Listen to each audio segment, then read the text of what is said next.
Alright guys, how's it going? I'm just doing some final checks. I think we're all good. We're all good to go. I had some other topics to talk about, but we might as well go with the headline event that's on the actual title for today, and then we'll go through some other stuff. Um yeah, no, sorry, I fell asleep guys, haha. On Discord, that was my bad. This is tired, isn't it? You guys gotta remember, on work days I'm up from not the tabs. On work days I wake up really early, so yeah, I'm up from like 6:30, so like cut me some slack guys. Alright, I'm not old, okay? I just wake up very early. They're two different things. So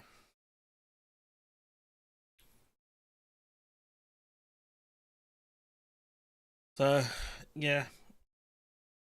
So let's kind of discuss this. I think I was thinking about it just a minute ago, and I think Israel's recent attacks on these Iranian facilities is probably because they're concerned Iran will get some sort of deal with America, like a new nuclear deal, which like the one Trump scuppered, in his first term. I think that's why they've kind of started this escalation in order to stop that deal from happening. I think that's really going to piss off Trump, and I think the Iranians could leverage that and say, look, we want to agree a deal, but we're getting attacked. What do you want us to do? We need a nuke to stop these guys from attacking us constantly. Similar to some of the Hamas justification to October 7th was their argument was that the Saudis were normalizing relations with Israel, and they were scared they were going to be forgotten. None of this justifies anything that any group has done in this, but it's hard to rationalize irrational decisions, I guess. Looking at a flight plane tracker, someone flying a 747 just did a Leroy Jenkins and took off from Iran. What? Nah, you're joking. What, just now, QA? Just now? Oh, jeez. This is crazy. Like, honestly, this is honestly, guys, I couldn't words cannot explain how nuts this whole situation is. Um, oh no. There's this tweet I saw here yesterday. We'll have make some jokes about it a little bit.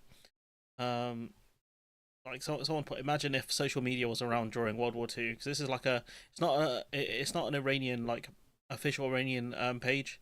It's some sort of, like, some fan page or something. But someone put, imagine if social media was around during World War II. It's like, does Neville Chamberlain deserve more time? Time to go! Sorry guys. I'll ask you the same question that I asked. It's time to go! This one's a banger. I can't lie. Yeah, you got, sometimes you gotta have things to laugh at. Just now, pop up on Twitter. All right. Let's see. So I'm gonna go on Twitter. Where am I looking, QA? DM me the link on Discord if you can, or would it be on the explore page?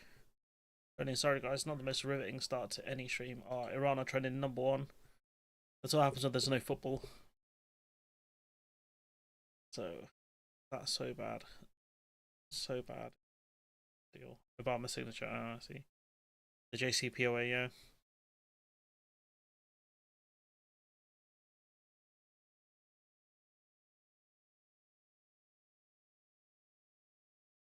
We are ready.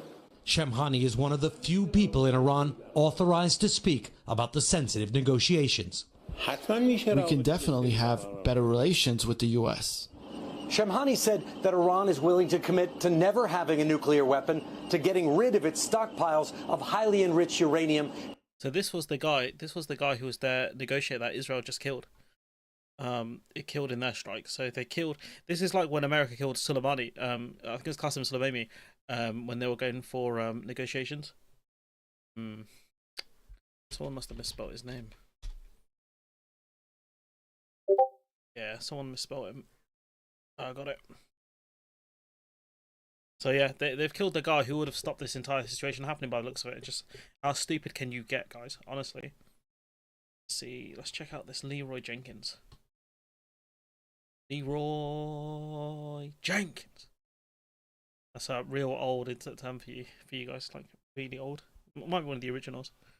Let's see, so Boeing 747. Thing.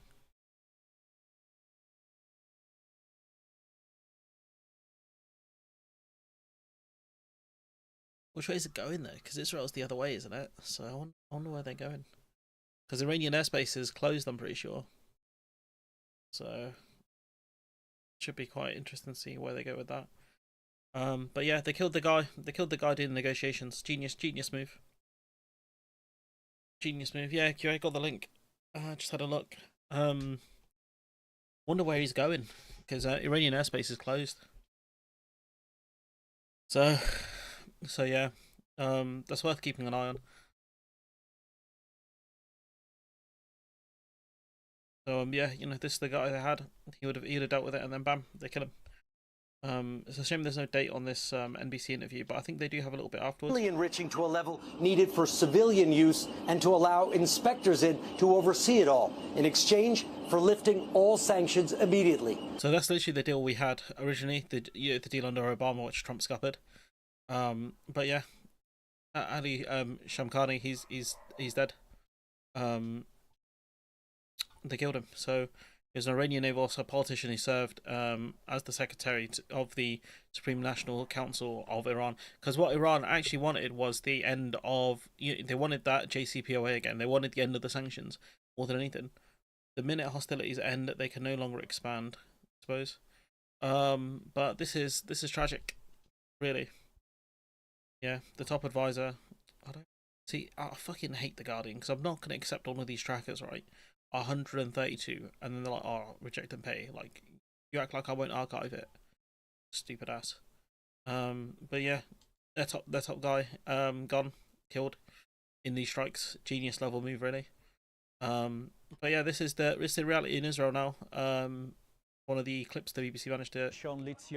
A city just south of Tel Aviv that was hit by an Iranian missile in those attacks overnight.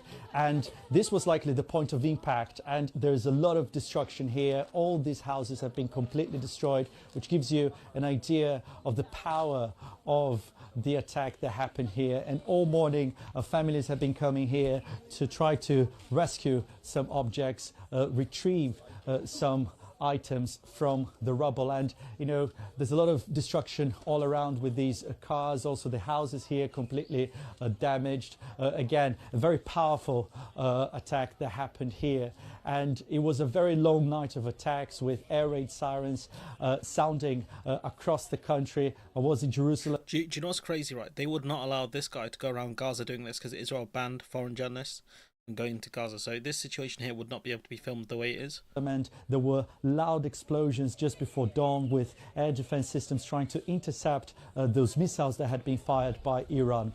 The Israeli military says more than 200 missiles were fired as part of the Iranian response to those large-scale attacks that have been carried out by Israel. Now, the authorities in Israel are indicating that this could be the beginning of a prolonged campaign. This is it's hard to feel sympathy for the people that were attacked because they have air raid shelters, and that is only the buildings here that would have been destroyed.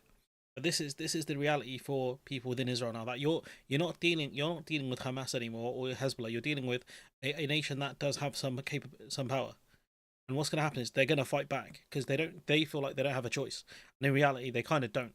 You can't allow yourself to get bullied by another nation state. That's not how it works. So, all in all, this is the new reality for Israel. It's going to be more sirens, and these bombs are going to break through the Iron Dome, and it's going to cost you a fortune to defend them, an absolute insane amount of money. What's quite funny. Against Iran, they've been urging the public to stay alert. There's a state of emergency here, and the Israeli authorities believe that the media from Israel were acting online like they have attacked us. Like this one, Gaza looks like this. Yeah, Gaza's completely glassed, guys. Completely glassed. It's like it's rubble. Absolutely, like you see this scene here. It's worse than this. Worse than this because this building would not be there. It's completely it's rubble. The scene here in. So yeah, Trump chatting to Putin about it, which in some ways it doesn't make sense, but in some ways it does, given that Russia is an Iranian ally, and Iran does sell Russia a lot of weaponry, especially drones, those Shahid drones. So Russia obviously going to back Iran in this situation. The IAEA, which is way too many vowels, confirms damage to the Isfahan nuclear site here. So they've gone very far into Iran to do the strike there, in order to because they obviously know where they're going, and there is a big fear. I think I was reading about in the Iranian Haaretz about how far Israeli intelligence goes, and because bribes are not hard to do when it comes to politicians. That's one thing Israel specializes in.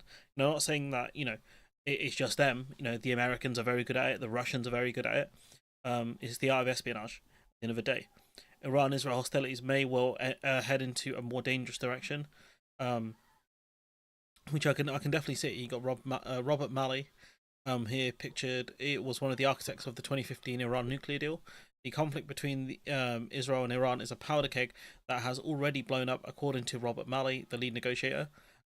Speaking to BBC World Service, says the current hostilities may well last and it may well head in a more dangerous direction.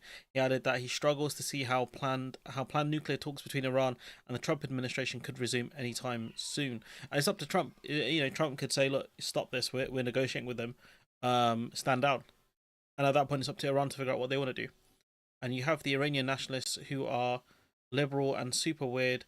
Some have far right links. Which Iranian nationalists are liberal?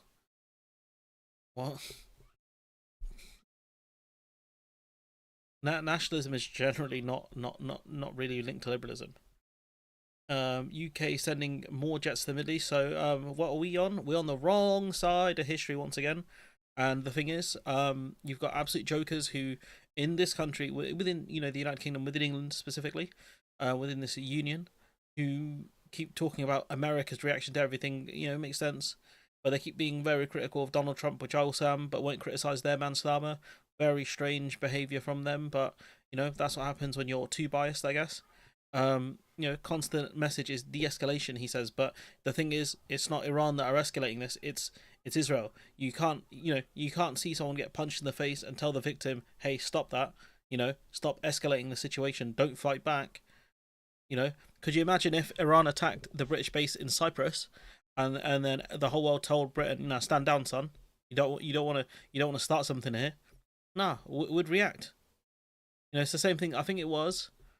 I don't remember which British politician they asked. It might have been David Cameron actually, because he was. Yeah, it would have been David Cameron. And they said, "Oh, what if one of our embassies was attacked? What would you do?" And he's like, "Yeah, we'd fight back." But then because they're Iran, they're like, "Nah, stand down, son." Let's see, from the Harvey Density Times, strange name. They have been on marches with Israelis in the past, and even Tommy Ten Names was he supports Zionism. Like you've seen him, he wears the t-shirts.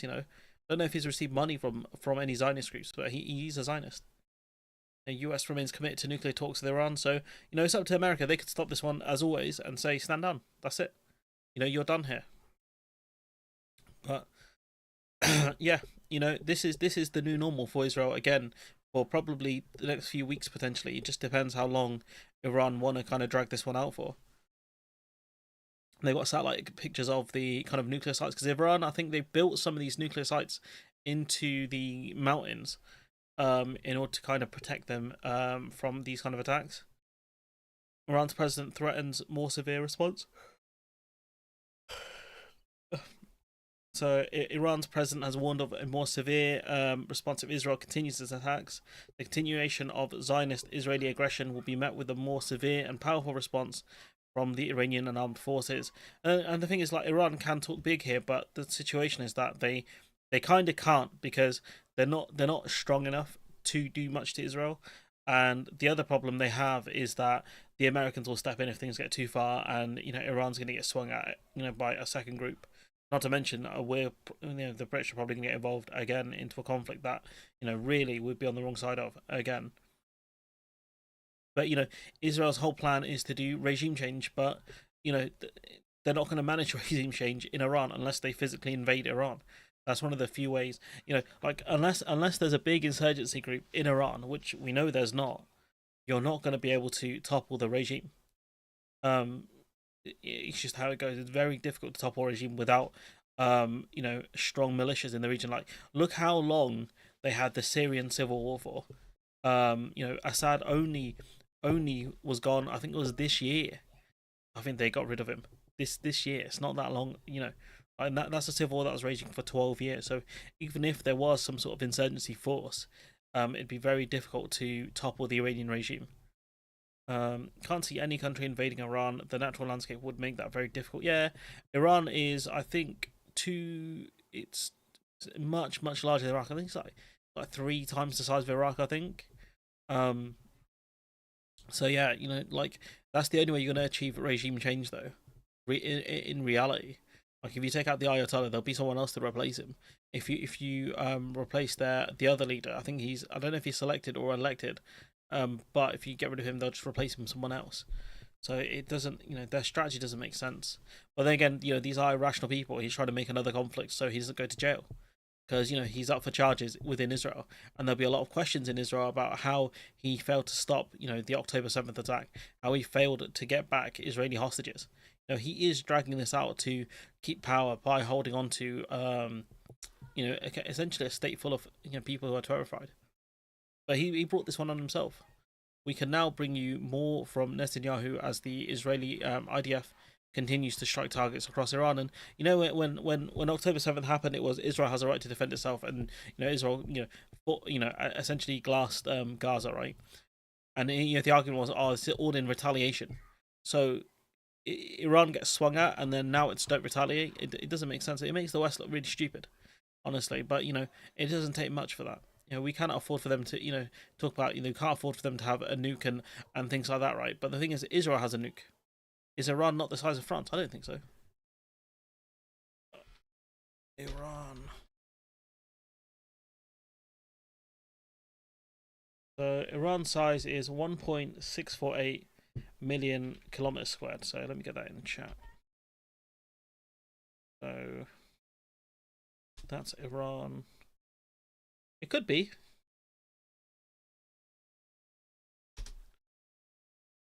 France is no. That looks way. No, I think that's way smaller. There you go. Someone's answered it already, but yeah, Iran is triple the size of France, I want to say. Yeah. So yeah, I mean, that's the size of France. Let's see. It's really hard to get scale, I guess.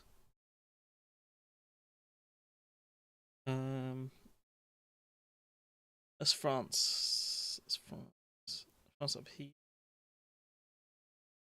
France is this one, I think. That's Iran. No, Iran's way bigger. Iran's got them clear.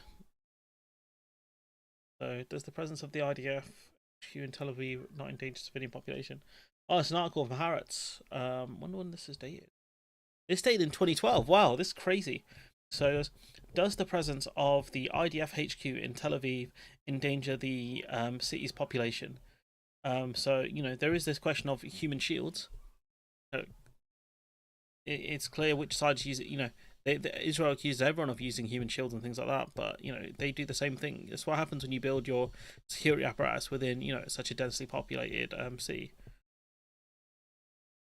But yeah, there's a lot of memes going around and a lot of other things. So, but there are issues within Iran as well. It's an incredibly oppressive regime, and they are facing a lot of internal problems.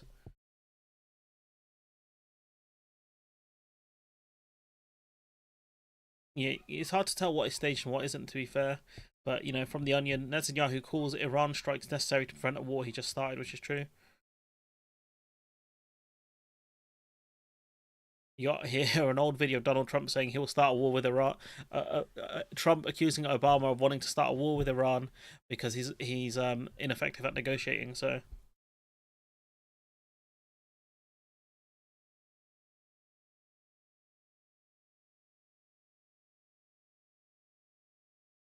Oh wow, Israel attacking, Iran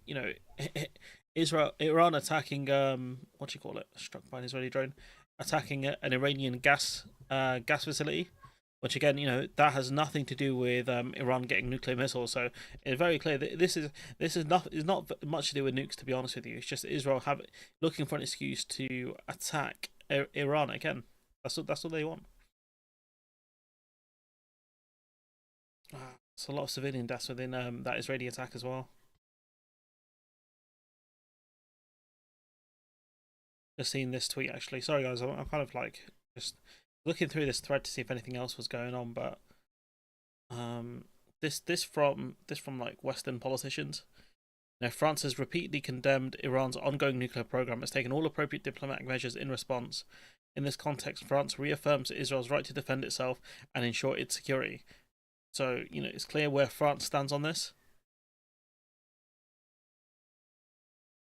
So, von der Leyen, the reports emerging from the Middle East are deeply alarming. Europe urges all parties to exercise maximum restraint, de-escalate immediately, and refrain from retaliation. Now, which side would be involved in retaliation? This is the Germany. We strongly condemn the indiscriminate Iranian attack on Israeli territory. Iran's nuclear program violates the Non-Proliferation Treaty and poses a threat to the entire region, especially to Israel. The thing is, though, like, if Iran had a nuke, would they use it? Probably not, because the whole reason you have a nuke is a deterrent in case someone tries to nuke you or attack you. That's the whole point. Because if Iran gets a nuke, the moment they launch is the moment it's over for them, and everyone knows that. The only time we've seen nuclear weapons used was against a country who didn't have one to end a war. That was it. If any other nation had done this, they would immediately be declared international pariahs, and the IDF would be declared, 100% Mitchell, 100%. Let's see. There was another read line where Iran said before, when the oil attacked, they will attack others if they aid and abet through their airspace. Israel struck South Par's gas refinery. Yeah, I've just read that. The largest natural gas field. So now look at your gas and electric and rise in real time. And this is where, like, I saw the Justice video on this. It's quite good because she was saying, like, this is going to push up prices. Suez Canal. That I think it's the Strait of Oman that runs right by Iran. If Iran decides to do anything there, that's going to push global prices up once again. And so the whole, for the West again to back Israel, it's going to cost a fortune in terms of not just munitions and kind of air defense and things. Which, the last time this happened, I think Israel's just over 2 days worth of bombing. I think Israel's it cost in the millions, I think, to defend their airspace. Just to defend Israeli airspace from like long range missiles. Why should British taxpayers be going to that? Why should Britain be over there defending their airspace? I get it if we've got bases and stuff over there, which, okay, probably shouldn't have. We definitely shouldn't have those. But, to defend our own air bases, that makes sense. But to be, defending Israel, the land of Israel, why are we over there? That doesn't make any sense. The point of having a weapon like that is for deterrence. Yeah, because it's one of them things where the moment you fire, that's it. It's game over for you as well. Mutually assured destruction exists for a reason. That phrase is because you've ensured both sides to lose.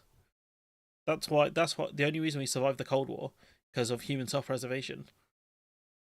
So this whole thing, this guy here, just put him in pen. Honestly, just like people who demand like the Iranian regime, the Iranian people stand up against their regime and stuff. Maybe we should make that request to Israel instead, because they're the ones causing most of the issues in the region at the moment. Maybe they're the ones that need a regime change. And this is James O'Brien doing some decent work for once, because when he's not discussing Labour, he's actually okay. Netanyahu first Okay, why is nothing playing? warned that Iran was 3 to 5 years away from building a nuclear bomb. He wrote a book in 1995, didn't mention the fact that he'd pledged 3 years previously that they'd have a bomb within 3 years. Instead, he repeated the claim that Iran would have the bomb this time by 5 to 7 years at the most, which would mean that 2002 at the latest would be the point. 7 years after that, he told the visiting US He's been talking about this since before I've been alive. Congressional delegation that Iran was just 1 to 2 years away from having a nuclear weapon. So it would have then been by 2011. And now he's making exactly the same claim to justify the bombing of Iran overnight. The same claim that he has been making since at least 1992. Now, the problem with the story of the boy who cried wolf, of course, is that a wolf turned up. But when the wolf turned up, nobody believed the boy who cried wolf. So it is possible that Iran will develop a nuclear bomb. But how much damage has been done? Yeah, the thing is, no one, the guy constantly lies. Like, I remember this one. Right now we're gonna play a game, guys. When do you think this picture was posted? This is talking about Iran getting a nuke, right? I'm trying to see if there's any. Oh no. There's a date. There's a year on there. Can you guys guess what year this is from? I'll give you a minute. Who? Yeah. Oh yes, he's the guy who exposed Israel for having nuclear weapons. Yeah. I remember reading about him in class a long time ago. Yeah. When was this posted? Don't know. Just after 7. That's cheating. That's too. You got over 23 years there. That's not. I'm not having that. You gotta within a year. Scumbag. I'll give you guys the answer. All right. There's no point doing this then. I'll give you the answer. It's 2012. This was posted. You can see the Guardian have absolutely mugged me here. 2012. Having a bomb be able to launch it via ICBM. Yeah, that's true. Yeah. Just because you can get a warhead doesn't mean much. And the thing is, I don't think Iran's got long range missile capabilities as is. So yeah, 2012. And so this is what it's about. Overthrowing the regime. 3 broad potential outcomes. One is the one you just suggested, that as this goes on for several more days and more of the capacities of Iran's military and security forces is eliminated, they will have to consider whether or not they should come to the negotiating table for serious negotiations. That's one. Number two, they double down. I mean, some people have suggested that they will now start sprinting towards getting a nuclear weapon. I don't know that that's a feasible thing, but I mean, certainly they would, if they were as close to it as some people suggest, then perhaps this might accelerate development. We'll see. The third possibility is one that to me is maybe one of the best possible outcomes, would be that the people, the citizens of Iran, see that they now have an opportunity, that the regime is so weakened. So I don't buy this. I think in the face of a foreign aggressor, I don't think the Iranians will back Israel in this conflict. Like, if they think Israel are involved in kind of an Iranian revolution, I think the people would back the regime over Israel, to be honest with you, or any kind of insurgency that seemed to be backed by Israel. Let's face it, it's scary in lots of different ways. People think, oh, God, why are they doing this? Why are they ramping it up?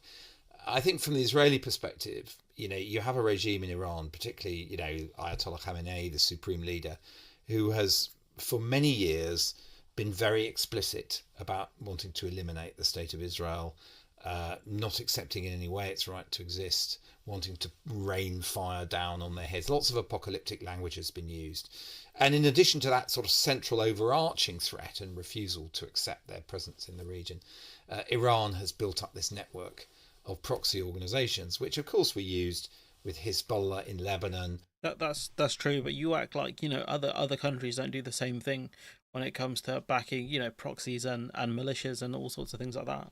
And the Houthis in Yemen and other militias in Iraq and Syria. These are all Iranian-backed militia groups. They have been used to kill Israelis on many occasions, and to threaten them with rockets. And of course, after. Do you think Israel haven't done the same thing though, or other countries haven't? We've seen that during the whole point of the Cold War was, essentially proxies and other things being used in order to fight a war that two nation states didn't want to fight each other because they both had nukes. The 7th of October attacks, where the Israelis regard Hamas, the Palestinian group, as another Iranian proxy, yet another reason why the Israelis felt they had scores to settle with the leadership in Tehran. But that's the broad context. I mean, clearly the two countries absolutely loathe each other, and the shadow boxing and indeed the actual resorting to blows has happened in various ways and various places over the last 20 years, but never in this really spectacular direct way. So this is unusual. Oh yeah, no, it's a complete change. I mean, we saw direct exchanges of fire in the autumn when the Iranians fired missiles at Israel following their assassination of some people in Syria. And so the Iranians tried to, I think, ramp things up and say, don't you dare. Ramp things up? No, Israel ramped things up by attacking an Iranian embassy. An attack on an embassy is an attack on that country. Like the framing here used by this geezer is absolutely terrible. Who the fuck is this guy? Mark Urban. This guy sucks. Mark Urban, a British journalist and a historian. I would say he's just a British journalist at best. Because clearly he doesn't know the history of last year. Forget, previous history. I think he used to work for the BBC. I've got a strong suspicion. Strong suspicion that I've seen him on the BBC. Occupation BBC correspondent. There we go. Yeah, this guy sucks. It cheeks. Is showing us is that Iran seems to be running out of conventional. So this is a Charlie Gamble, former former Iran diplomat at the Foreign Office. So he'd have decent knowledge of the Iranian regime potentially. Deterrent options. Its military, even though they've been able to strike Tel Aviv, it is aware that in a direct head-to-head sort of fist fight with the Israeli military and the American military, it will come off second. And this has always been its sort of second nuclear option has been to try and close the Strait of Hormuz and then attack US, British, and American interests in the region. Whether that'll happen. It's one of the reasons why they back the Houthis, because it gives them like a not a force, but a force that can be disruptive to the to that part, that strait, leading up to the Suez Canal. That's one of the reasons why they backed him. Or not, closing the Strait of Hormuz would require they would get into a fight with the GCC countries, they would get into a fight with the Omanis, and then to attack British, American and French bases in the region, they'd have to get their proxies to do their bidding for parts of that. And Hezbollah, as we've seen, haven't really stepped up since Israel's attacked, and likewise in Iraq, the Hashd al-Shabi, the Iranian-backed proxies.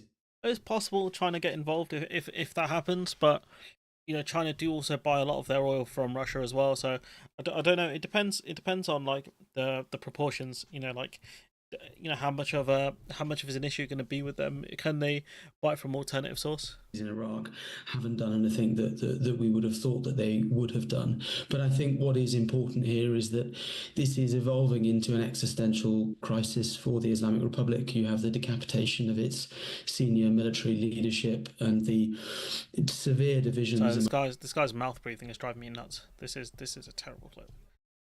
He's like that every few seconds. Breaking news. In the last few minutes, Iran's state TV has said that around 60 people, including 20 children, have been killed in an attack on a housing complex in the capital, Tehran. That's according to Iran. So with this building, they attacked like one of the areas in the flat, the apartments.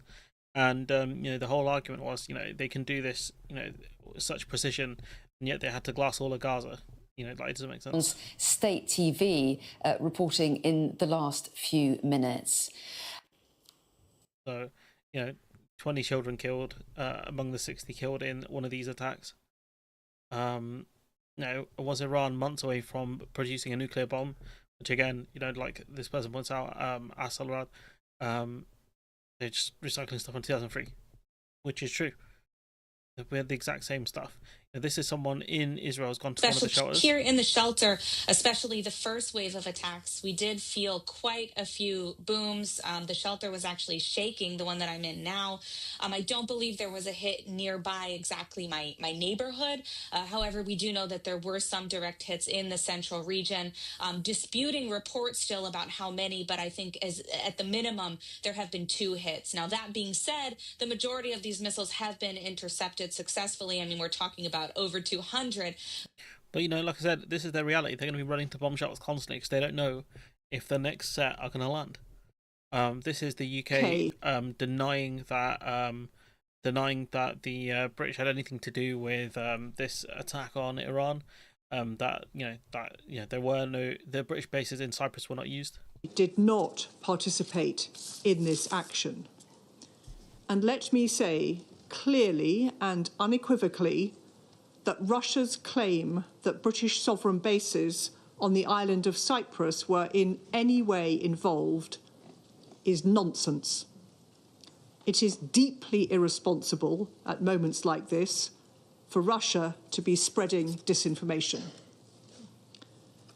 We firmly support any diplomatic efforts to return to stability. So why don't you talk to the nation that's currently causing all the issues then?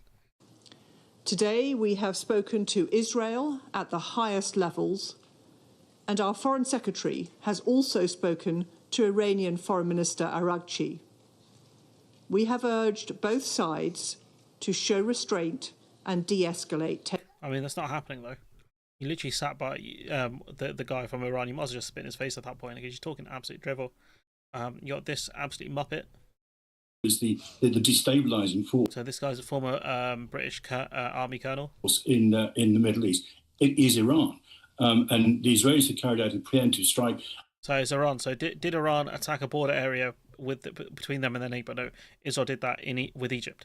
Did Iran occupy further bits of territory next to them from another country? No, that was Israel. Did Iran glass their neighbour and an area they are occupying already? No, that was Israel. So this point that he's making that it's Iran that's the problem here is simply not true. As they've done in the past in their military career, and you can think back into 1967 when they did that, and for our Prime Minister now to come back to say, oh, de-escalate, it's simply wrong. What we now need to do is, if and when the Iranians retaliate, and if we can do something to defend Israel, we should. We're always going to do that. Do so. I note the Iranians have now threatened the UK. Fine, threaten away. If you attack our bases, if you attack our assets, if you attack our allies, we will retaliate. Okay, cool. So this guy's retired. He's going to send a load of young G's to fight for a country that has, literally committed a genocide. Right? He's gonna go and back them. We're gonna back genociders, are we? A country that is very much in the wrong, that is the aggressor in this situation. You think we're gonna go back them? Like, really, my guy? Genuinely, you think that's a smart thing to do? That's like if China went in and backed Ukraine. You sent the Chinese military in. Do you know what I mean? That's how stupid this man is. It makes no sense. Like, yeah, Iran's going to talk tough about Israel and their allies and about us, especially when we're the ones helping them. Are they stupid enough to attack British bases on purpose? No, because they're not going to survive that many wars. Like, the Iranian regime is very good at self-preservation. That's what I want to hear from the Prime Minister. I used to go to a cafe. I think the owner was an ex-service. The day after 9/11, we had an argument because he believed we should nuke Afghanistan and Iraq.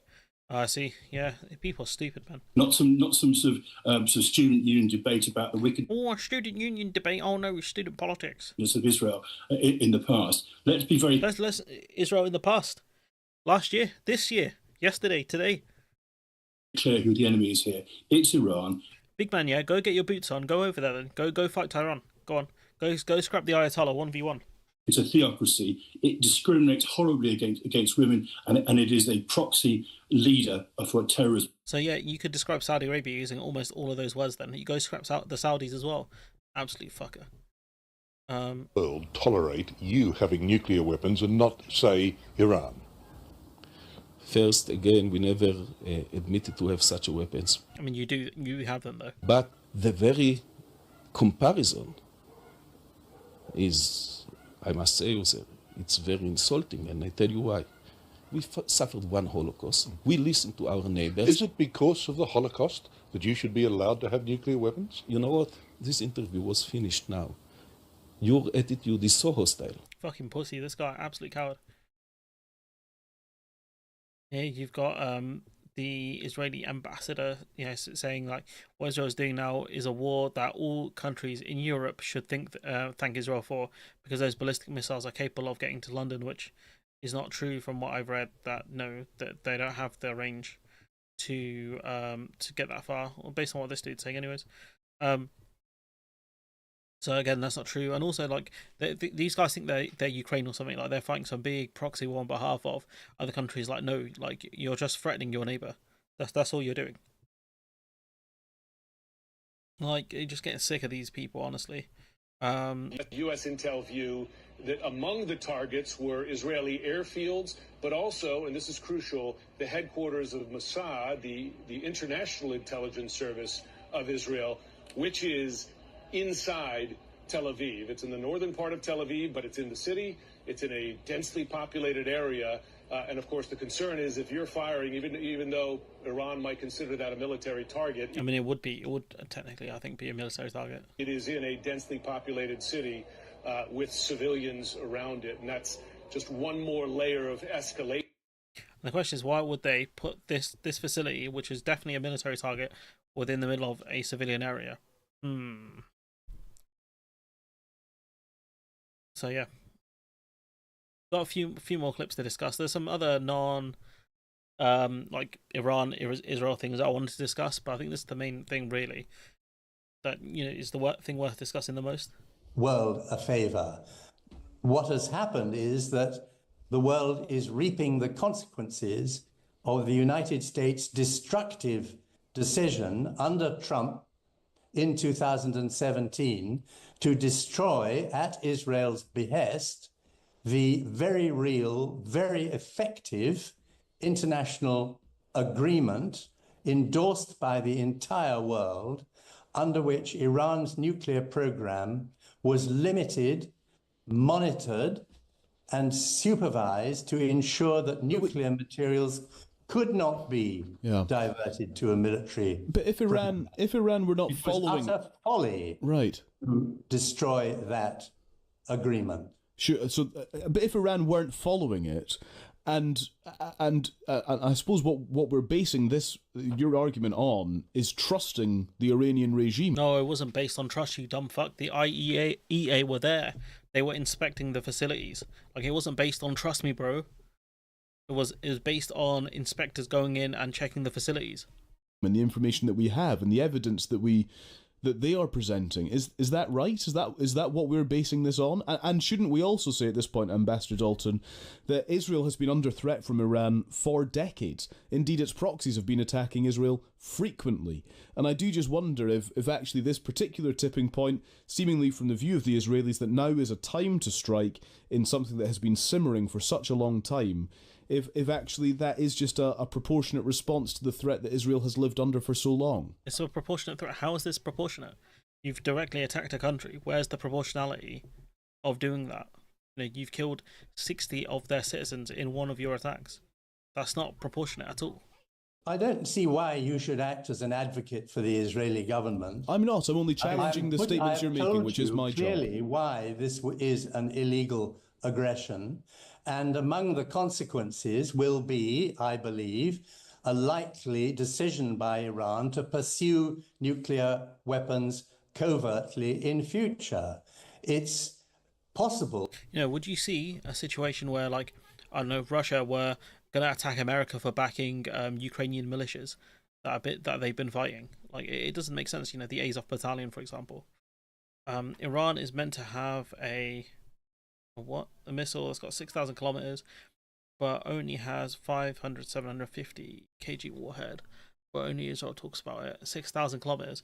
Is that gonna be enough for a nuke though? Is that gonna be enough to put to actually do damage with? That the effect of Israel's action will be to make the world a more dangerous place. Because in reality, all you've done is make Iran want to have a nuclear missile more. This is from the United Nations. Nuclear facilities must never be attacked, regardless of the context or circumstances. Rafael Morian Grossi, the IAEA Director General. So this is from the United Nations, citing the IAEA Director General. Obviously, if you attack a nuclear site, you don't know what's going to happen. You could cause irreparable damage to not just that country but also that region. But yeah, this was probably my favorite meme. The thing, I'm invading Iraq because they have nuclear weapons. Is that why don't you attack Russia? Is like, are you crazy? They have nuclear weapons. So yeah, this is basically it. Like, and that's the reason you don't want a country to have nukes, because then you can't bully them any longer. And this is it. We've just found out that Prime Minister Kim. So we'll flip to kind of the other responses, in terms of one of my favorite YouTubers uploaded something, I think. Check that out later. But But yeah, Keir Starmer's spoken to Macron and Chancellor Merz about this. Keir Starmer has So we'll talk about the international reaction. Spoken with President Macron and German Chancellor Merz. A Downing Street spokesperson has told us that the Prime Minister has spoken to the President of France, Emmanuel Macron, and the German Chancellor Friedrich Merz this morning, following the developments in the Middle East overnight. It says the leaders discussed the long-held grave concerns about Iran's nuclear programme. You've held all of these concerns that you had an agreement in place with Iran to stop researching nuclear weapons.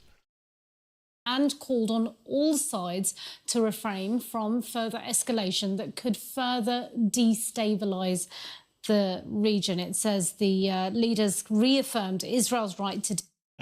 Someone just sent me a picture of the missile as a big dog. So I can try and post this.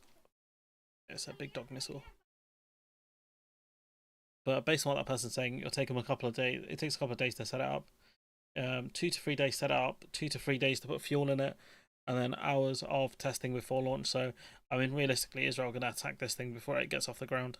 Self-defense and agree there is. The region. It says the leaders reaffirmed Israel's right to self-defense. How is this self-defense? So all you're doing is attacking other countries. This is the statement Macron put out yesterday. So, France has repeatedly condemned Iran's ongoing nuclear program and has taken the appropriate diplomatic measures in response. In this context, France reaffirms Israel's right to defend itself and ensure its security. Okay. What absolute midget. Not midget. What an absolute idiot. You got Starmer saying the same thing. The UK has grave concerns about Iran's nuclear program. We absolutely recognise Israel's right to defend itself. From what? Even if Iran got nukes, the chance of them using it are minimal. Because again, they will get flattened. They will get absolutely flattened. If the Ayatollah is so desperate to attack Israel, that would cause his own nation's destruction, that's the only way it would work for him. He would have to kill himself along with Israel. That's the only way he could get away with that. And even then, given how leaky Iran seems to be and how good Israel's kind of infiltration of their government has been, them sort of plans won't get off the ground, honestly. You've got David Lammy, another absolute idiot. This is a moment of grave peril in the Middle East, and we are urging restraint and de-escalation. We have long understood Israel's need to protect its people and security. Well, that's all right then. As long as it's all done to protect Israel, like Israel could, I don't know, for example, invade Cyprus so they can get a bigger launching pad for their invasion of other countries in the Middle East. Israel can snipe bits of land from neighboring countries in the search for a buffer zone. That's okay. They can do illegal naval blockades. They can attack children periodically and call it mowing the grass, because because everyone knows, guys, Israel has a right to defend itself, from children especially. And we have had concerns for a very long time about Iran's nuclear program and their cut and paste enrichment. And we have been engaged with Iran alongside France and Germany for many months about dealing with that problem and working with the United States, who are engaged. Centre. Okay, so we are advising UK nationals to look at the Foreign Office travel. It's ridiculous, honestly. This war again is going to cost us money. Yeah, it's buffering. And then we go to the final clown of the circuit. Is that the final one? We'll go for this one first, and then we'll go for the final clown of the day, or at least on the situation. Just to be clear, Minister, just so we absolutely know, are the UK government, do you think Israel was absolutely right and within their rights to attack Iran last night? We support de-escalation. That's what this... Ready for the most NPC answer. So hang on, so do you think Israel were wrong then? It's a very simple question, isn't it? Do you think Israel were right or wrong to do what they did last night? Which one is it? Forgive me, I will repeat. We want... Oh, yeah, sorry, guys. I've got to give the stock answer because I'm a government minister, you see, and I don't want to step out of line because otherwise I'll get in trouble. for saying what I probably believe in. To see de-escalation, we need cool heads at this time. We will be using the resources that we have in terms of the influence that we and our allies. What influence do you have? You've managed to stop Israel do... Oh wait, nothing. You've stopped nothing. Allies have to see de-escalation. We do not want to see escalation. Yeah, and yet we have seen it constantly, and you've done nothing. And then a final clip on this from this absolute moron. Let's see, the USS Nimitz has cancelled a port call in Vietnam due to an urgent operation. Yeah, I think I saw that. This could be an indication of a move from US 7th Fleet. Yeah, I did see the US is sending more naval ships into the Middle East, so it's clear they think things are going to blow up or pop off over there, so we'll have to wait and see on that one. Ongoing events in the Middle East. As we understand it, Israel has just hit back. We're going to probably bring up some live shots of what we can see at the moment. How about we fix the audio, little bro? What has to happen now? Does this government need to do more to support Israel, do you think? Well, look, we all want to see peace in the Middle East, but let's not... I don't think you do, buddy. ...pretend anything other than that Iran is an enemy of the UK. They have been committing malign activities here in the UK for many, many years. What have Iran been doing here? And of course, they have a stated objective of wiping Israel off the map, and so... And I think Israel have a stated objective of taking over large parts of the Middle East, like Lebanon and other countries. We should be supporting Israel at a time like this. Imagine if a near neighbour of ours was, determined to wipe us off the map, and if that was trying to build a nuclear bomb. I mean, you keep arguing Russia want to do something like that, and they've got a nuclear bomb, so... Right that Israel defends itself. Yes, the concern, I think, for a lot of people will be that if it does erupt, that we might see more disruption on the streets of Britain, a bit like we've been seeing with some of the What?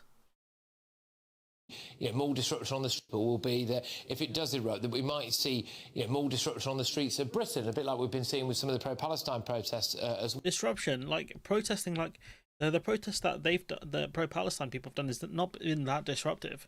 Like, if you want to see stuff that's disruptive, go to one of those right-wing ones where they start fights with the police. Well, what would you like to see done there if we do start to see issues here?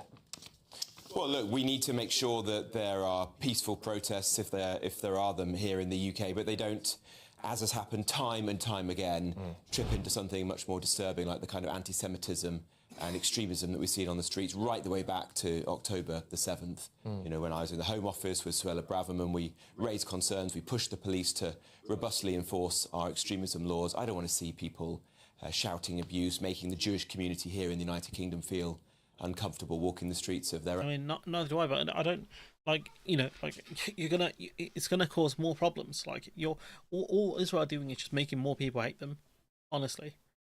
That's all we're seeing from this situation. If you want to be hated as a country, go start beef with all of your neighbours. It's crazy business. But yeah, that's that for now. I think the conflict, I don't think anything is breaking. It's still one of the few good things about live streaming is you can be on the cutting edge of the news cycle. I didn't see anything more going on.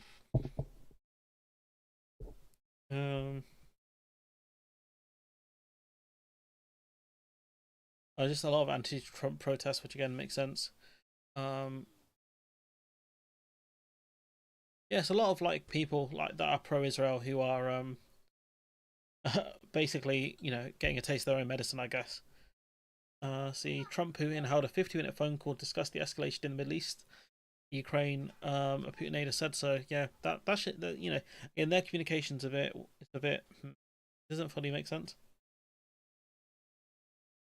So let's see. I don't think there's anything else that's trending. I'm just gonna have a quick look before we move topic, just in case anything did happen. But yeah, Iran's still trending #1 with like 6 million tweets almost. There's not much going on. I think the latest.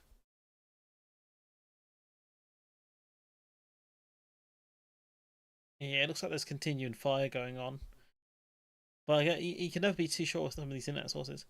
Air defense continues to work in Iran, so yeah, it's still ongoing by the looks of things.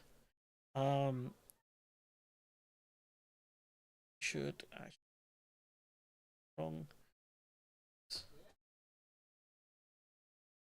We brace for more waves. Oh yeah, we've already discussed that bit. That's from the BBC article we saw. The RDF putting out Iran putting out a propaganda video. Okay. WW3 posted it with labels showing that the Iranian chief of staff and have now been eliminated. So yeah, essentially they're killing. It's the same strategy they used on Hezbollah, really, decapitation strike. But the thing is, like, you never know who's going to replace these people. It could be worse. Like, if you go for all of it at once, then yeah, you will take out an organization. But if you don't, you could easily replace someone who is a moderate with someone who's very radical. Yeah, no, nothing new going on, I think, by the looks of things. So I'm more than happy to switch to another topic if you guys are. So yeah, not much going on. Yeah, let's switch gears then. I'll keep an eye on the Sunday shows tomorrow. Local time is 10 p.m. in Tehran. Yeah, okay, yeah, it makes sense why that video was so dark. So let's have a look. So the Prime Minister is to launch a new national inquiry into grooming gangs. With breaking news, the Prime Minister says there will be a full statutory inquiry into grooming gangs. Our political correspondent Nick Martin joins us now. Nick, just tell us more. What have we learned? Well, a really interesting and very significant development in what has been a harrowing and depressing story that's been rumbling around the UK perhaps for the last 15 years. The Prime Minister has said that he will now accept the findings of a significant report into grooming gangs, which is due to be published next week by Baroness Casey. He says he will accept the recommendations in that report. So yeah, we'll keep an eye on that one then and see what the findings are. And set up a new, fresh national inquiry into grooming gangs. He has said that he's read the report and he is minded to accept the findings. Now, this is significant, but it's also very interesting because the Prime Minister has, for several months now, if not a few years, been resisting calls for a new national inquiry into. There was a report that was done recently with a load of recommendations which the Tories never implemented. I do remember that was the reason why Starmer said he didn't want a new inquiry into grooming gangs. His reason for that was that he said that there have been inquiries in the past, and any further inquiry into this subject, he said, could delay justice for victims. Now, Baroness Casey is expected to say in her report that the PM that grooming gangs and their ability to continue their abuses, predominantly in northern towns, was that there was institutions that ignored that activity and behaviour for fear of racism. Some of the stuff that was said about the victims is pretty abhorrent. Like, from what I saw about social services and the police not wanting to get involved in. Some of these were kids, very 10 years old, young kids. Now, you might remember these big trials. I sat in on many of them in Rochdale, Rotherham, Telford, Huddersfield, involving predominantly groups of Pakistani men preying on young white girls. And at the time those trials were ongoing, there was a huge amount of criticism about the police response to how these girls were reacted to when they were coming to them with their allegations. And there was also some pressure on social work and social services. Now, there was they didn't want to deal with it. It's not the fact that the victims were white. They didn't want to deal with that sort of stuff at all. Like, it's not that hard to understand. Like when you look at someone like Savile, for example, like you can say he's famous, but a lot of the victims were essentially just laughed at or just said, "Oh, what do you want us to do about it?" Because there was a culture in this country, and it's been for a while. I know there was in the town I live in, there was a part of the town centre where you would see dudes who were, it looked about near 20s, talking to girls that looked 16 or under. So this argument makes sense. There's a big culture of it in this country where it was normal. You get like school age girls, in cars with dudes. I remember I was at McDonald's once. It was like 1 a.m. when I was at uni. I was I was hungry, so I went from my house, right, and I saw these two dudes, definitely their 30s, with someone, a lady or a girl who looked probably around 16, 17 at a push maybe, and it's like people see that and they don't really bat an eye towards it. It looks kind of normal. but it's not. That could have been family, but I doubt it. Being up that late and all. But there was a culture of that stuff being normalized in this country. And social services, police. I think even schools to an extent didn't deal with it because they didn't care. A significant report set up back in 2014, the Independent Inquiry into Child Sex Abuse, or ICSA as it was known. That took 7 years to produce its findings, but it was an all-encompassing report looking at sexual abuse across the board in the United Kingdom.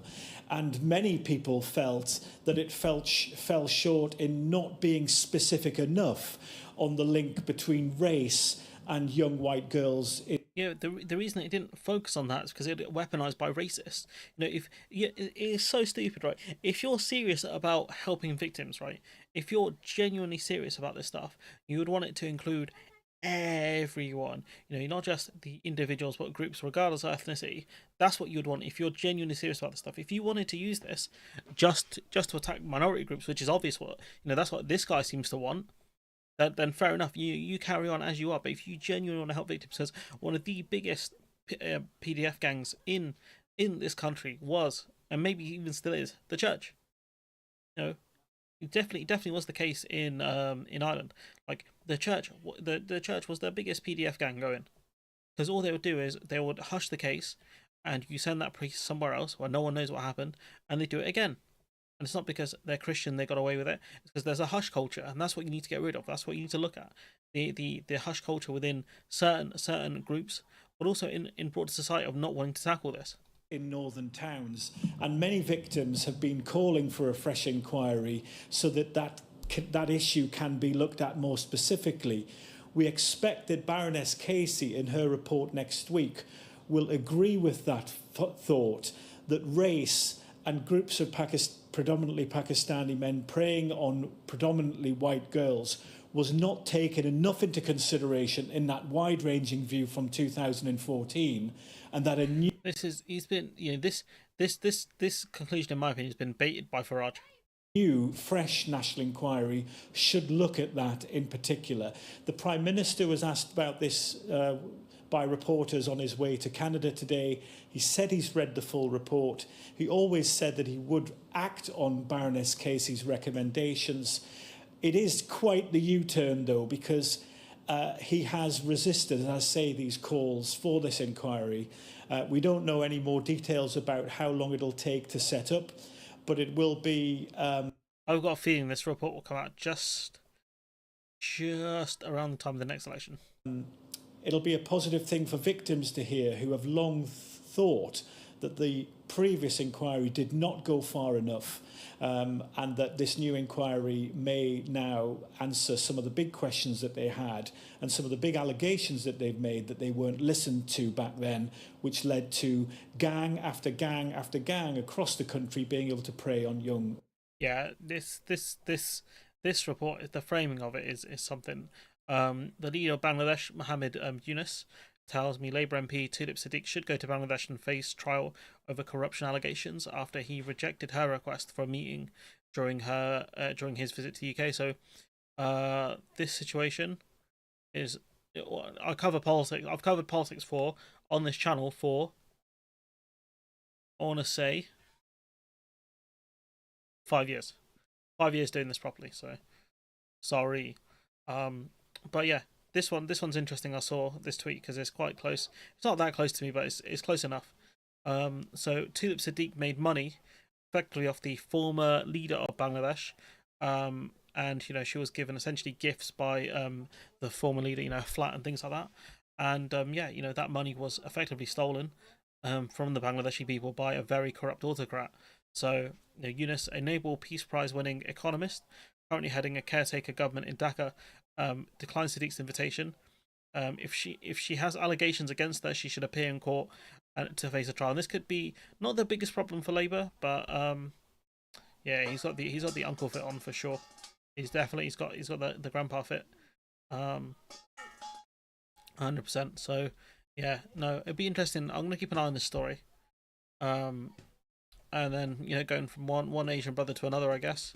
we're going to be talking about Zia Yusuf, but one of these guys, Nobel Prize winner, one of them absolute not, let's say Nobel Prize winner, but yeah, I'll run with that. Zia Yusuf, political founder, and I could here he is talking about Farage.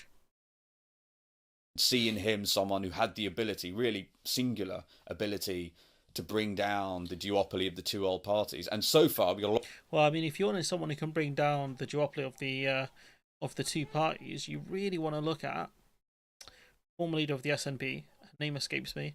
I will Google her. SNP Sturgeon. That's it. You want to look at Nicola Sturgeon. She got rid of the two-party duopoly inside Scotland, and she did it first before you guys. So maybe you should have teamed up with Sturgeon first, huh? A lot of work to do, but it's gone as well as I could possibly have hoped. And see, why is that? What is it about him? Because again, without putting too fine a point on it, and it'd be quite interesting just to get you to address this. There are so many people, let's be honest, listeners to this show, they hate the guy. They really, really, maybe hate's too strong a word, but they really dislike him. And in fact, they get annoyed even us talking about him. And there'll be people who are annoyed you're even on this show. To be honest, and I don't like that, and we can, I don't like that turn in our culture at all, of just listening to people who you agree with and so on. So that's sort of by the by. But you understand what I'm getting at. There is a look how cool I am, guys. I am platforming a guy who my audience don't like because I don't believe in echo chambers. Look how cool I am. A visceral reaction to him. In both directions. There's an awful lot of people who love him and adore him too. Absolutely, there are absolutely. It's all very well saying that, I have principles, I have integrity, etc. What matters, and the only way you can prove it, is when somebody's given a chance to stand up for those those principles or abandon them, and by standing up for them, there is a Is he wearing like a foundation or something? Because his face looks really smooth. meaningful and material cost for them to doing so, and that is a test that almost every politician of our lifetime has felt. When Elon Musk put out a tweet, the man with the biggest platform in the world, who owns a platform that in many ways is incredibly important to Nigel and this party, tweeted out that Nigel doesn't have what it takes and should be replaced. It was because... Let's also not forget, discussing that, Theresa May lost a dossier on a load of politicians who had allegations against them. Those sorts of allegations, or PDF ones, I think it was, and SA ones. But let's also not forget that. He had stood up to him and was not willing to just coalesce and acquiesce to any demands that he had. There were also talks of a donation, which I don't know where that came from. But the point being, Lewis, I put it to you. Well, given how mad Farage is, the fact that the Reform Party aren't making that much money, maybe he will go back to Elon cap in hand. You will not find another politician in our lifetimes who has done that kind of thing, and he's done that time and time again. So what you can agree or disagree with his political views, I happen to agree with them, but he has integrity, he has principle. He doesn't have any integrity. This was the guy saying we could be like Norway, we could be like Switzerland, and the day after the referendum is like, no, why would we want to be like Norway and Switzerland? He has no integrity. And I think that's really important. Sounds like he's your hero. Just marry him, dude. He's single. I think Farage is single last time I checked. Look, hero's a strong political word, but hero? he's I would say he's a political lodestar for me, and I'd say that he is I think he's a critical. I think he's obviously the most instrumental player in getting us to where we are. We have an amazing team alongside him, and we're continuing to build that. But yes, look, I think he is the party that hates work from home, and you're hiring people to work from home. Somebody who I think would make a brilliant prime minister, and it's why. Look, the best test of that again is I work pretty much 7 days a week as a volunteer to help make him the PM. Yeah, just straight glazing, because this guy, he's rich. He wants to prop up Farage in the hopes that his party take charge and he'll make endless money from it. That's why he's backing him. Probably doesn't have enough money to or doesn't want to donate the money to the Conservative Party because he'd have to give fat stacks away and share power.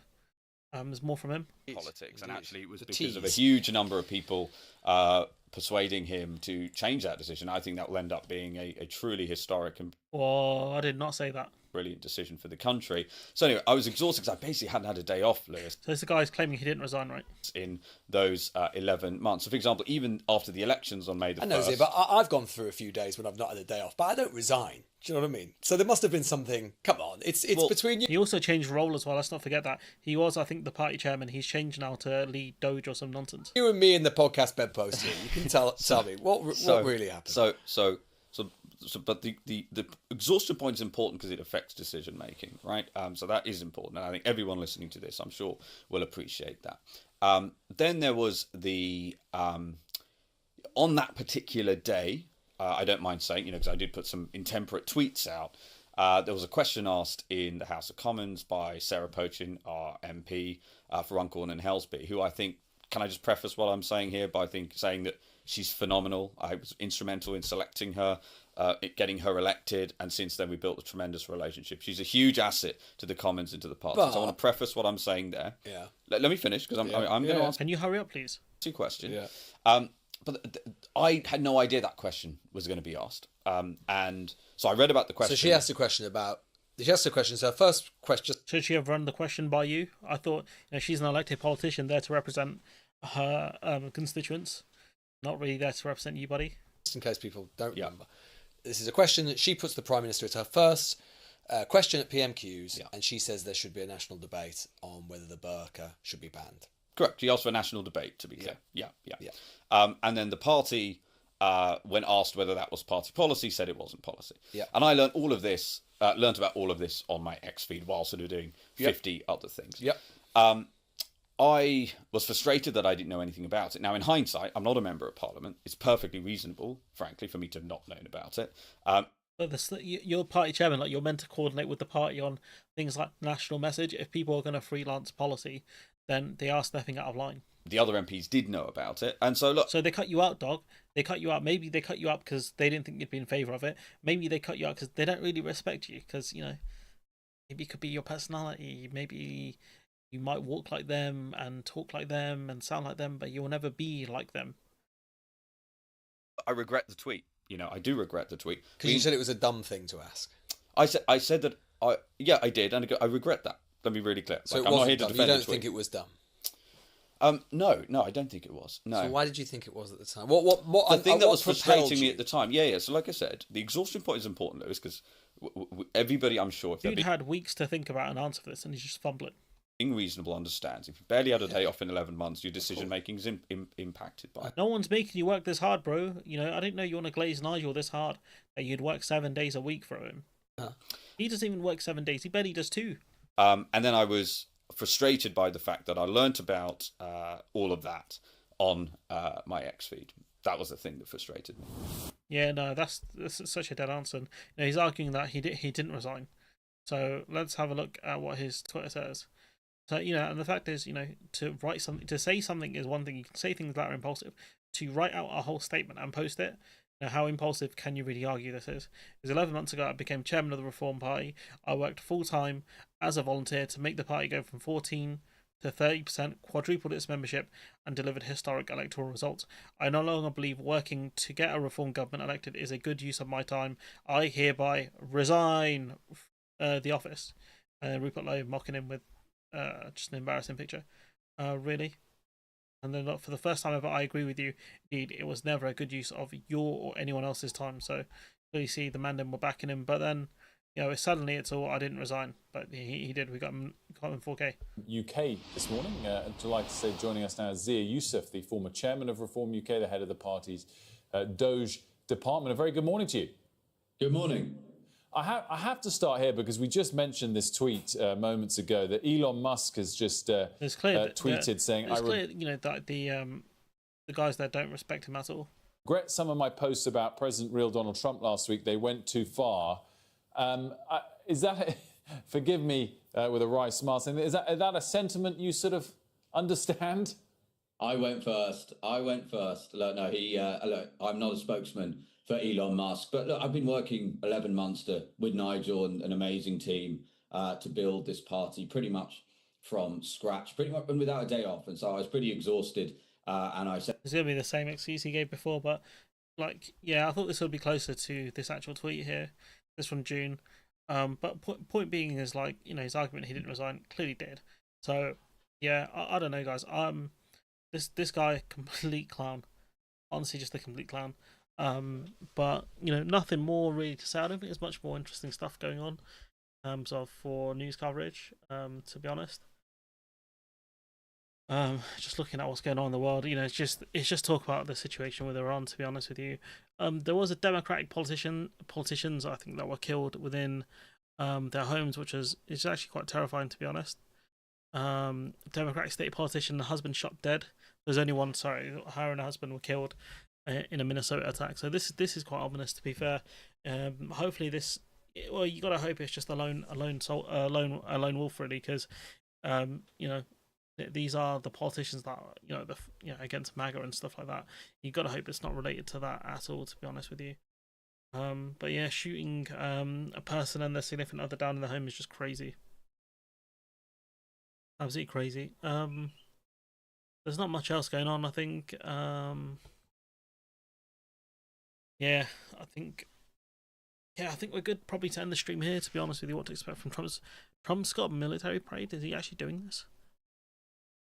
Wow, there is going to be an American military parade. I thought their roads couldn't handle it. At least that's what I remember from last time, but yeah, no, not much else going on, I think, in the world.